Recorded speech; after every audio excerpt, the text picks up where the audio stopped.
Salut à tous et bienvenue, c'est Jean-Mi, je suis revenu parler de Castle Up. Castle Up est un jeu pour 2 à 4 joueurs, conçu par Marty et Oriol Gandux, et il est illustré par Vidalis Andoula. Le jeu est édité par Wally Games.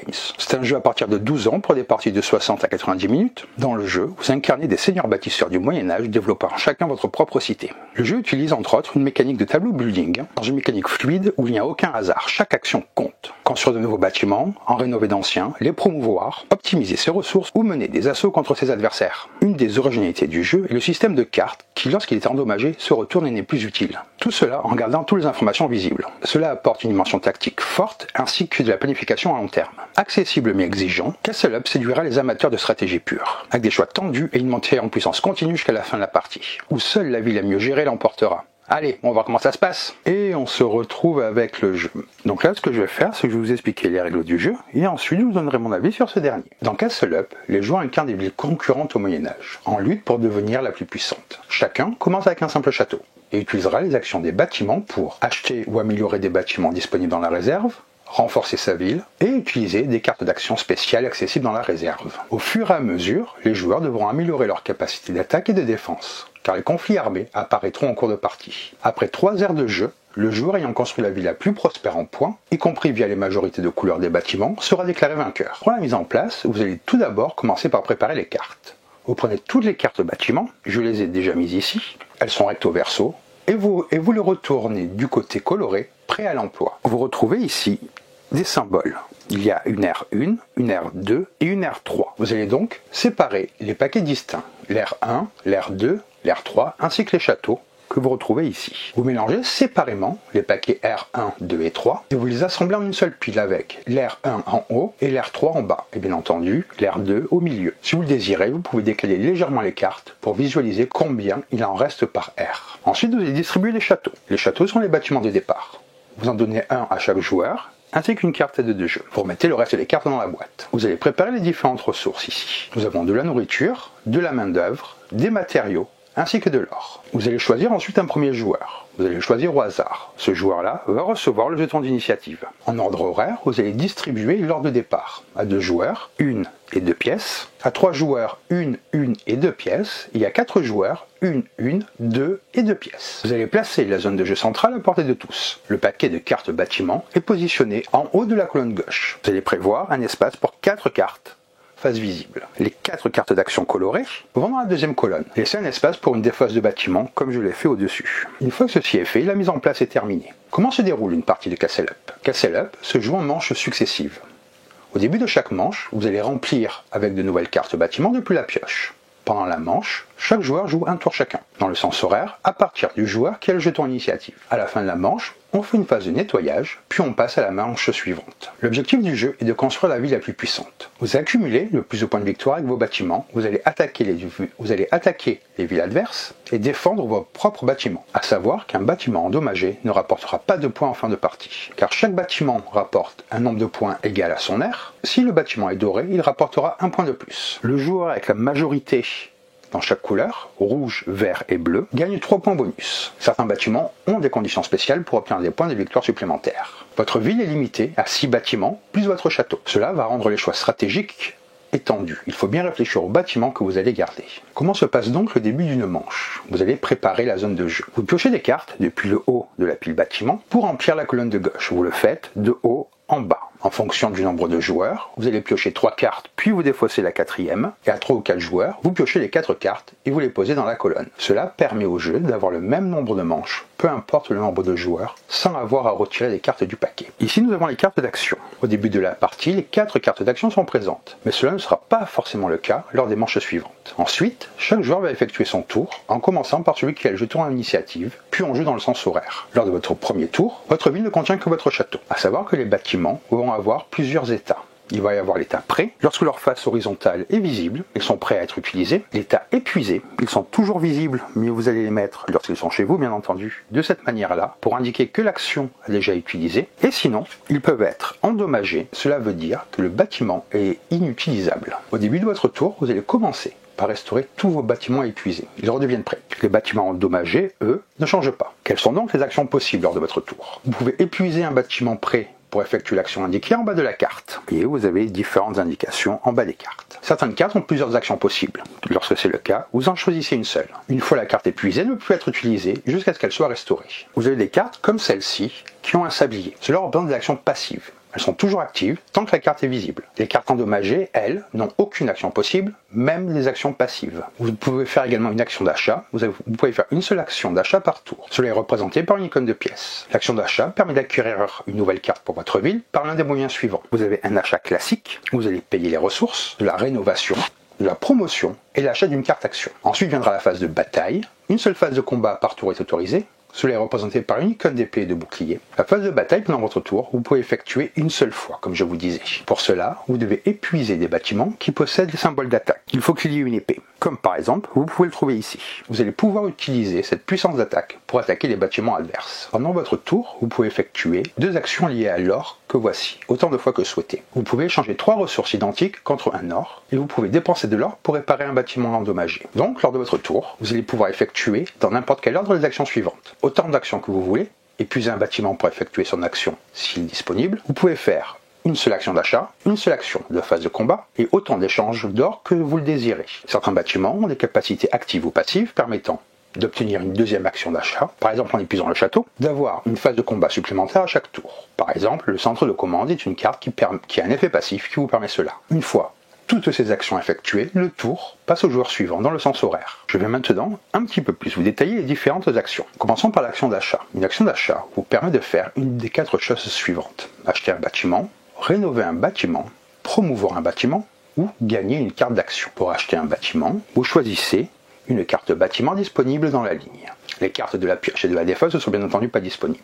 En haut à droite, vous avez le coût de la carte. Vous payez le coût avec vos ressources. L'or est un joker et peut remplacer n'importe quelle ressource. Une fois que ceci est fait, vous prenez la carte et vous la mettez dans votre ville. Lorsque vous la prenez, vous ne remplacez pas immédiatement l'emplacement vide.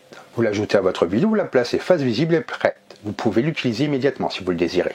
Comme vous ne pouvez jamais avoir plus de 7 bâtiments dans votre ville, si vous en prenez un 8e, vous devez en défausser un immédiatement. Vous pouvez, lors de l'action d'achat, rénover un bâtiment. Il est bien plus courant d'utiliser votre action d'achat pour rénover un bâtiment existant que pour en acquérir un nouveau. Vous allez choisir une carte dans la ligne des bâtiments disponibles et au lieu de l'ajouter à votre ville, vous remplacez un bâtiment qui est déjà présent. Je vais remettre cela sur le bon côté. Vous allez obtenir à ce moment-là une réduction en ressources équivalent au coût du bâtiment remplacé. C'est-à-dire que si je veux remplacer ce bâtiment-là, j'ai ces ressources-là qui me permettront une réduction sur le bâtiment que je veux acheter. Le bâtiment principal est défaussé, il est placé au-dessus de la pile de défausse. Les bâtiments que vous remplacez ne doivent pas être épuisés. Ils peuvent être en revanche endommagés, mais dans ce cas, vous ne recevez qu'une remise de la moitié du coût. Arrondi à l'inférieur, toujours. Vous choisissez la ressource que vous appliquez comme remise. Et bien entendu, le nouveau bâtiment est toujours ajouté en état prêt. Vous pouvez également faire la rénovation, mais avec plusieurs bâtiments. Vous pouvez combiner donc plusieurs bâtiments pour en rénover un nouveau. Vous utilisez les 2 coûts des bâtiments pour en récupérer un autre pour avoir une remise. Vous allez également pouvoir, dans l'action d'achat, promouvoir un bâtiment.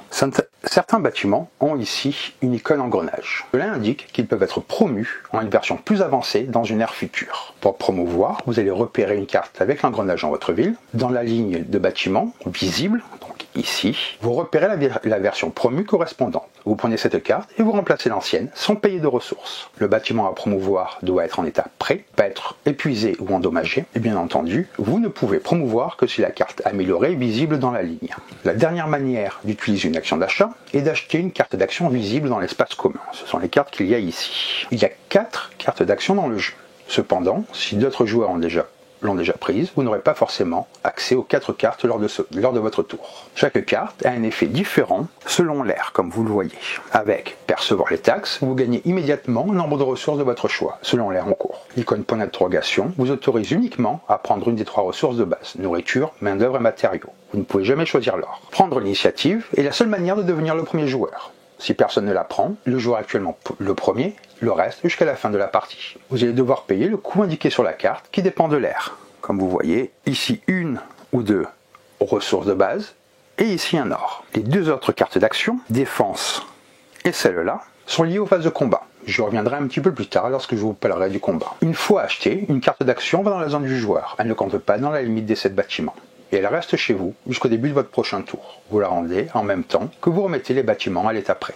Dès le début de la partie, la plupart des cartes auront des actions simples, généralement pour gagner ou échanger des ressources. Je vais vous prendre l'exemple du château de départ. Vous pouvez l'épuiser pour gagner une ressource de base de votre choix, comme vous voyez c'est indiqué ici, ou pour gagner 2 ressources de base de votre choix. Vous allez trouver dans les autres bâtiments de départ, les premiers bâtiments que vous achèterez, des combinaisons simples de ressources. Ils permettront également des échanges. Par exemple, l'école d'alchimie pour échanger une ressource de base contre une autre, ou elle permet d'épuiser une carte plus une autre pour gagner un or. Plus tard dans la partie, vous trouverez des bâtiments de niveau supérieur, et les cartes deviennent plus puissantes et spécialisées. Certaines vont vous permettre d'épuiser une carte adverse, d'autres ont des effets liés à votre ville. Par exemple, comptez tous les bâtiments verts et gagnez une ressource pour chacun. Les actions libres que vous pouvez faire sont 3 ressources identiques pour un or, réparer un bâtiment, dépenser de l'or, indiqué dans le coin supérieur droit de la carte endommagée. Vous voyez, c'est indiqué à cet endroit-là pour le réparer. L'icône marteau indique une action active de réparation, parfois à moindre coût. Par exemple, la grue de chantier est une carte qui permet de réparer un autre bâtiment sans aucun coût. Parlons maintenant de la phase de combat. La majorité des autres effets des cartes vont être liés à la phase de combat. Il y a Con avec l'épée et le bouclier. Cela permet de démarrer une phase de combat. L'épée seule donne de la puissance d'attaque, le bouclier quant à lui donne de la défense. À chaque phase de combat, vous pouvez lancer une attaque en tant qu'attaquant durant votre tour. Lors d'une phase de combat, vous pouvez attaquer un seul bâtiment, autre que le château, dans la ville d'un adversaire. Ce bâtiment peut être prêt, épuisé ou endommagé. Pour déterminer la puissance d'attaque, vous allez épuiser un ou plusieurs de vos bâtiments prêts pour activer leur icône d'attaque, comme par exemple vous pouvez le voir ici. Certains bâtiments vous permettent de payer une ressource pour obtenir une attaque bonus. Par exemple, si le bâtiment A a 2 épées, vous l'activez, vous avez 2 points d'attaque. Si le bâtiment B a une épée plus une icône de ressources pour une attaque supplémentaire que vous dépensez, cela vous donnera également 2 points. Vous aurez un total avec ces 2 bâtiments de 4 points d'attaque. Le joueur ciblé peut ensuite épuiser ces bâtiments prêts qui ont des icônes de bouclier, comme vous pouvez le voir à cet endroit-là par exemple, pour ajouter de la défense. Comme les cartes ne se restaurent qu'au début de votre propre tour, Garder des bâtiments en position prêts pour la défense peut être très intéressant. Vous allez ensuite calculer la différence. Point d'attaque moins les points de défense feront les dégâts. Vous comparez ensuite au point d'endurance du bâtiment que vous retrouvez à cet endroit-là. Si les dégâts sont inférieurs à l'endurance, l'attaque échoue. Si les dégâts sont égaux ou supérieurs à l'endurance, le bâtiment est endommagé. Donc vous le mettez sur sa face endommagé, et si le bâtiment est déjà endommagé et qu'il reçoit des dégâts supplémentaires, il est détruit, il est donc défaussé. Si un bâtiment est détruit, vous pouvez récupérer jusqu'à la moitié de son coût en ressources, arrondi à l'inférieur. Vous choisissez quelle ressource récupérer parmi celles utilisées pour l'acheter. Si la différence entre l'attaque et la défense est au moins égale au double de l'endurance du bâtiment visible, celui-ci subit une attaque critique. Il est immédiatement détruit en une seule attaque. Si vous avez plusieurs attaques, grâce à des cartes ou des effets, vous devez gérer soigneusement vos bâtiments. Vous épuisez les cartes pour attaquer, mais vous risquez de ne plus avoir assez de force pour une deuxième attaque dans le même tour. Donc c'est quelque chose qui est très important à gérer lorsque vous pouvez faire des attaques multiples. À partir de l'ère 3, certaines cartes ont des capacités défensives ou offensives puissantes et flexibles que vous découvrirez. Et sinon, la carte Préparer la défense est utile pour bloquer une attaque, mais elle est épuisée après son usage et donc utilisable une seule fois par tour. Avec l'action de Piller les paysans, si vous achetez la carte Piller les paysans, vous pouvez utiliser une phase de combat pour attaquer les paysans au lieu d'un joueur. Vous épuisez des bâtiments pour obtenir des points d'attaque et vous gagnez des ressources en récompense, comme c'est indiqué ici.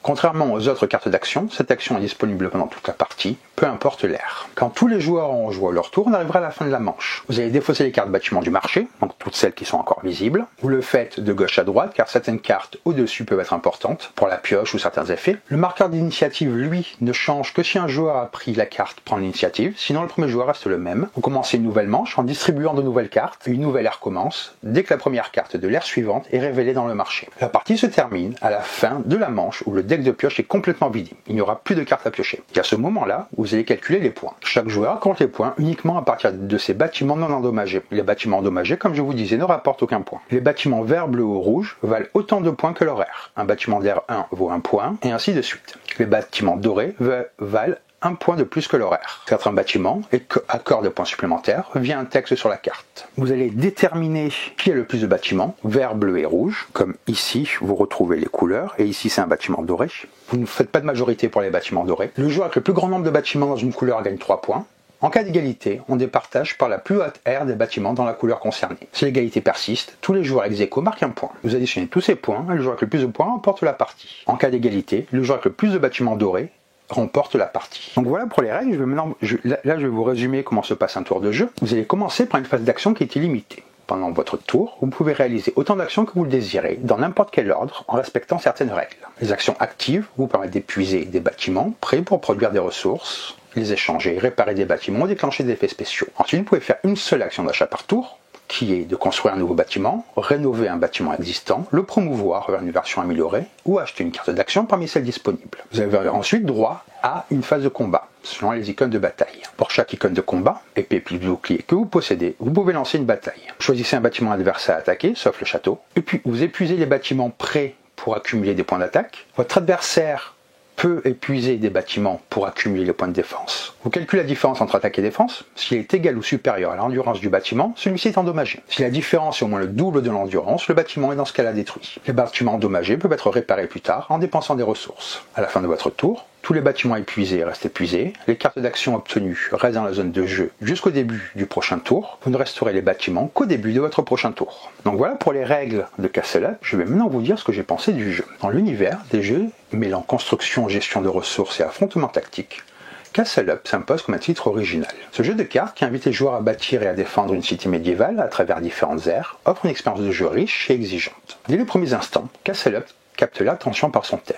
Bien rendu, porté par des illustrations travaillées et des cartes bâtiments variées. Le fait de construire une ville autour d'un château central est à la fois simple à comprendre et porteur d'une grande profondeur tactique. On sent l'évolution historique se dessiner au fil des ères, chaque bâtiment représentant un palier technologique ou stratégique, ce qui donne une vraie cohérence thématique. À la base, le système de jeu repose sur un cycle d'actions, où chaque joueur peut effectuer un nombre limité d'actions durant son tour, réparties en plusieurs catégories. Actions actives des bâtiments, actions d'achat, phase de combat, échange d'or et réparation. Cette liberté d'action est très intéressante. Elle permet de s'adapter au contexte, d'enchaîner plusieurs opérations productives ou de concentrer ses efforts sur une attaque dévastatrice. Les bâtiments jouent un rôle essentiel dans la stratégie. Chaque bâtiment peut être en état prêt, épuisé ou endommagé. Cette gestion des états est importante, car ils doivent être disponibles pour être épuisés et donc utilisés. Les bâtiments déjà utilisés à ce tour sont inactifs jusqu'au prochain. Les bâtiments endommagés sont inefficaces, ils nécessitent des ressources pour être réparés, mais gardent leur point d'endurance. Le joueur doit continuellement arbitrer entre utiliser ces bâtiments pour produire, pour défendre, pour attaquer. Le fait que les bâtiments endommagés ne rapportent pas de points en fin de partie est un moteur puissant pour ne pas laisser les défenses s'effondrer. Le système de ressources est simple, mais demande une planification rigoureuse.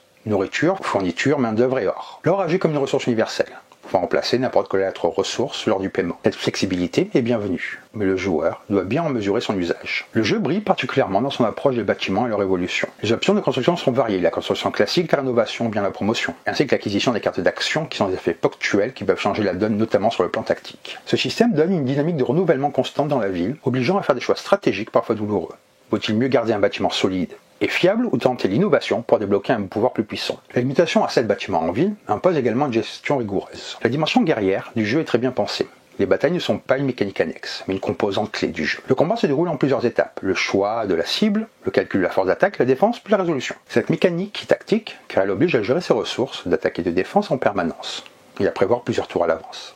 La possibilité d'avoir plusieurs phases de bataille, via certains bâtiments, offre un levier supplémentaire, mais demande de bien répartir ses points d'attaque pour ne pas gaspiller ses efforts. Le passage à la nouvelle ère, avec des bâtiments et des cartes fournissant des actions plus puissantes, est complexe, mais il permet au jeu de gagner en profondeur sans se perdre. Chaque nouvelle ère apporte de nouveaux outils, mais aussi de nouvelles contraintes, obligeant les joueurs à s'adapter. Le système de score à la fin de la partie repose sur les bâtiments, les points supplémentaires, les majorités, et en cas d'égalité, le nombre de bâtiments d'or sert de départage. Cette méthode de scoring valorise une stratégie équilibrée, récompensant à la fois la diversité et la spécialisation, ainsi que la capacité à protéger sa ville. Cela pousse à une compétition tendue et constante jusqu'à la fin. Le jeu possède une grande richesse tactique, la multiplicité des jeux d'action, la gestion fine des bâtiments, la stratégie militaire et l'évolution par ère offrent une belle profondeur. Leur jouabilité est élevée, chaque partie est différente grâce à la variété des bâtiments, des cartes, actions et des interactions entre joueurs. Avec une thématique immersive, la construction médiévale et la progression historique sont bien intégrées, avec une ambiance qui colle au gameplay. Le jeu réussit à combiner gestion pacifique et affrontement direct sans déséquilibrer la partie. Castle Up est un jeu qui plaira assurément aux amateurs de gestion stratégique et de construction évolutive, cherchant un défi complet et une expérience de jeu riche. Sa mécanique bien pensée, son évolution par ère et son système de combat équilibré font de lui un titre passionnant, avec un excellent potentiel de rejouabilité. Le jeu demande de l'investissement, de la concentration et un goût de réflexion approfondi, mais les joueurs seront récompensés. Du genre occasionnel où ceux cherchant une partie plus fluide pourraient se sentir un peu dépassés, mais le jeu en vaut la chandelle. Donc voilà pour cette vidéo. Il existe aussi quelques petites variantes dans le jeu qui sont vraiment intéressantes. Vous avez des châteaux asymétriques, vous avez également d'autres actions derrière ces cartes. Une petite extension que j'ai avec cela permet aussi de rajouter de nouvelles cartes et de nouvelles mécaniques qui sont vraiment bien pensées et qui rajoutent encore de la profondeur. Je vous conseille pas de les utiliser au début, mais plutôt lorsque vous maîtriserez le jeu. Vous allez enlever des cartes pour en mettre d'autres. Donc voilà pour cette vidéo de Castle Up. J'espère que ça vous a plu. J'espère que vous aimez mes vidéos. Si ça vous plaît, n'hésitez pas à partager, à liker, à laisser un commentaire. Ça m'aide beaucoup pour le référencement et ça fait plaisir. J'adore discuter avec vous aussi en commentaire. Donc dites-moi si vous avez essayé le jeu, ce que vous en pensez. Sur ce, je vous dis bonne partie et bon jeu.